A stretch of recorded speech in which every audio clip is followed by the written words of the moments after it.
சென்னை கிழக்கு கடற்கரை சாலை 6 வழி சாலையாக விரிவாக்கம் செய்ய சாலை ஆக்கிரமிப்புகளை நெடுஞ்சாலைத்துறையினர் அகற்றி வருகின்றனர்.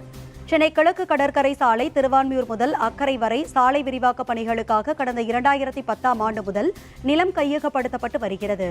இந்நிலையில் 6 வழிச்சாலையாக விரிவாக்கம் செய்ய நெடுஞ்சாலைத்துறையினர் தற்போது தீவிரம் காட்டி வருகின்றனர். சின்ன நீலாங்கரை பகுதியில் சக்தி முத்தம்மன் கோவிலுக்கு சொந்தமான சுமார் 466 சதுர மீட்டர் நிலம் கையகப்படுத்தப்பட வேண்டியிருந்ததால் வழக்கு தொடரப்பட்டது. வழக்கில் நிலம் இந்து சமய அறநிலைக்கு சொந்தமானது என உத்தரவு வந்தது. இதனையடுத்து இன்று நிலத்தை கையகப்படுத்த வந்தபோது அப்பகுதி மக்கள் எதிர்ப்பு தெரிவித்தனர்.